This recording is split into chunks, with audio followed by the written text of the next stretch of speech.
નમસ્તે મિત્રો, બધાને મારા જય શ્રી કૃષ્ણ. મિત્રો, આજના સમયમાં દરેક લગભગ ઘરમાં તુલસી માતાનો છોડ જોવા મળે છે. કારણ કે વાસ્તુશાસ્ત્ર અને ધાર્મિક માન્યતાઓ મુજબ તુલસીમાં માત્ર એક છોડ નથી, પરંતુ તે સમૃદ્ધિ, સકારાત્મક ઉર્જા અને આધ્યાત્મિક શક્તિનું પ્રતીક માનવામાં આવે છે. પરંતુ શું તમે જાણો છો કે વાસ્તુશાસ્ત્ર અનુસાર કેટલાક લોકો એવા પણ છે જેમને તુલસી માની પૂજા કરવી યોગ્ય માનવામાં આવતી નથી, અથવા જેમના માટે માં તુલસીની પૂજા કરવી વર્જિત છે? મિત્રો, આ વાત ઘણા લોકોને અજાણી છે, અને ઘણીવાર લોકો અજાણતા આ ભૂલો કરી દે છે, જેના કારણે તેમને જીવનમાં નકારાત્મક પરિણામો ભોગવવા પડે છે. મિત્રો, સ્વાગત છે ચેનલમાં. આજના આ વિડીયોમાં આપણે જાણશું કે કયા લોકોએ તુલસીની પૂજા ન કરવી જોઈએ, તેના પાછળનું રહસ્ય શું છે, અને જો તમે આ નિયમોનું પાલન નથી કરતા તો શું અસર પડી શકે છે. તો મિત્રો, વિડીયોને અંત સુધી જરૂર જોજો, કારણ કે અંતમાં હું તમને કેટલીક એવી ખાસ વાતો પણ જણાવીશ જે તમારું જીવન પણ બદલી શકે છે. અને મિત્રો, એકવાર વિડીયોના કોમેન્ટ બોક્સમાં સાચા મનથી જય મા તુલસી અવશ્ય લખજો. મિત્રો, વાસ્તુશાસ્ત્ર અને પુરાણો અનુસાર તુલસી માતા ભગવાન વિષ્ણુને અત્યંત પ્રિય છે, અને જ્યાં તુલસીનો વાસ હોય છે ત્યાં દેવી લક્ષ્મીનું નિવાસ હોય છે તેવું માનવામાં આવે છે. પરંતુ દરેક વ્યક્તિ તુલસીની પૂજા કરી શકે એવું હોતું નથી. સૌથી પહેલા વાત કરીએ એવા લોકોની જેમનું મન હંમેશા નકારાત્મક વિચારોમાં ફસાયેલું રહે છે, ગુસ્સો, ઈર્ષા અને દ્વેષથી ભરેલું હોય છે. આવા લોકો જો તુલસીની પૂજા કરે તો તે પૂજાનો ફળ મળવાને બદલે નકારાત્મક ઉર્જા વધે છે. કારણ કે તુલસી સકારાત્મક શક્તિનું કેન્દ્ર છે, અને તે શુદ્ધ મન અને હંમેશા મિત્રો ભક્તિ માગે છે. બીજો મહત્વપૂર્ણ વર્ગ છે એવા લોકોનો કે જે નિયમોનું પાલન નથી કરતા, જેમ કે સવારમાં સ્નાન કર્યા વગર તુલસીને સ્પર્શ કરવો અથવા તેમની પૂજા કરવી. મિત્રો, વાસ્તુશાસ્ત્ર અનુસાર આ ખૂબ મોટો દોષ માનવામાં આવે છે, કારણ કે તુલસી માતાને શુદ્ધતા ખૂબ જ પ્રિય છે. માટે નહાયા વગર તેમની પૂજા અથવા તેમને ક્યારેય અડવું જોઈએ નહીં. ત્રીજી વાત આવે છે એવા લોકોની જેમના ઘરમાં સતત ઝઘડા, કલેશ અને નકારાત્મક વાતાવરણ રહે છે. આવા ઘરમાં તુલસીમાં હોવા છતાં પણ તેનું પૂજન યોગ્ય રીતે ન થાય તો તે લાભદાયક બનતી નથી, અને ઉલટાની ઘણીવાર તેની નકારાત્મક અસર તમારા ઘર ઉપર પડવા લાગે છે.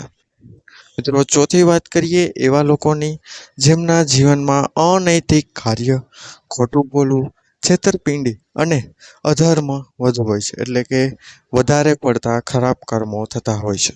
આવા લોકો તુલસીની પૂજા કરે તો તે માત્ર એક ઔપચારિકતા જ બની રહે છે, અને કોઈ આધ્યાત્મિક લાભ તમને મળતો નથી, અને ઘરમાં કંઈ પણ રીતે શુભ અવસર આવતા નથી. પાંચમો મહત્વપૂર્ણ મુદ્દો છે મિત્રો, મહિલાઓ માટે ખાસ સમય જેમ કે માસિક દરમિયાન તુલસીને સ્પર્શ કે પૂજા ન કરવી જોઈએ એવી માન્યતા વાસ્તુશાસ્ત્ર અને ધાર્મિક ગ્રંથોમાં જોવા મળે છે. કારણ કે આ સમય દરમિયાન શુદ્ધિની પ્રક્રિયામાં હોય છે શરીર, અને તુલસી માટે મિત્રો સંપૂર્ણ શુદ્ધતા જરૂરી માનવામાં આવે છે. હવે ઘણા લોકો પૂછે છે કે શું આ નિયમો આજના સમયમાં પણ લાગુ પડે છે? તો મિત્રો, તેનો જવાબ છે કે આ નિયમો માન્યતાઓ અને મનુષ્યની શ્રદ્ધાઓ પર આધારિત છે. પરંતુ જો તમે માં તુલસીની પૂજા કરો છો તો ઓછામાં ઓછું શુદ્ધતા, સકારાત્મકતા અને નિયમોનું પાલન તો મિત્રો ચોક્કસપણે કરવું જ જોઈએ. હવે વાત કરીએ કેટલીક એવી સામાન્ય ભૂલોની જે લોકો મિત્રો રોજ અજાણતા કરી બેઠતા હોય છે, જેમ કે રાત્રે તુલસીના પાન તોડવા, રવિવારે કે એકાદશીના દિવસે પણ માં તુલસીના પાન તોડવા, સુકાઈ ગયેલી તુલસી રાખવી, અથવા તુલસીના કુંડામાં ગંદકી રાખવી. મિત્રો, આ બધી બાબતો વાસ્તુશાસ્ત્ર અનુસાર ખૂબ અશુભ માનવામાં આવે છે અને તેનાથી ઘરમાં નકારાત્મકતા પણ વધે છે.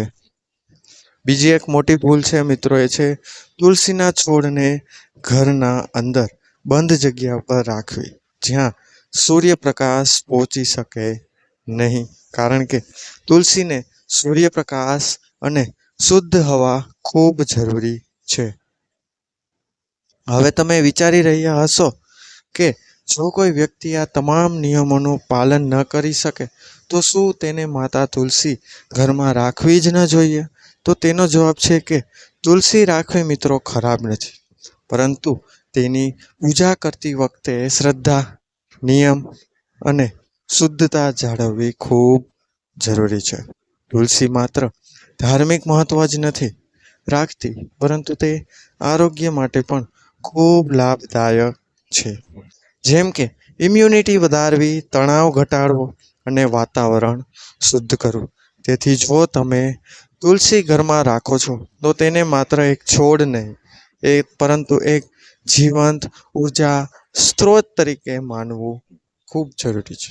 તેને તમારા ઘરના એક સદસ્ય તરીકે માનવું જોઈએ.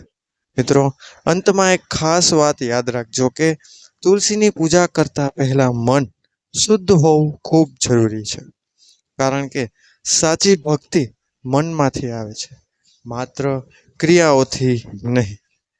તો મિત્રો, જો તમે આ તમામ નિયમોનું પાલન કરો છો તો તુલસી માતા તમારા ઘરમાં સુખ, સમૃદ્ધિ અને શાંતિ ચોક્કસપણે લાવશે. પરંતુ જો અવગણના કરશો તો તેને વિપરીત પ્રભાવ પણ પડી શકે છે, ઘરમાં નકારાત્મકતા પણ આવી શકે છે. તો મિત્રો, જો તમને આ માહિતી ઉપયોગી લાગી હોય તો વિડીયોને લાઈક કરજો, શેર કરો અને આવી જ રસપ્રદ અને રહસ્યમય માહિતી માટે અમારા ચેનલને સબસ્ક્રાઈબ કરવાનું ભૂલશો નહીં.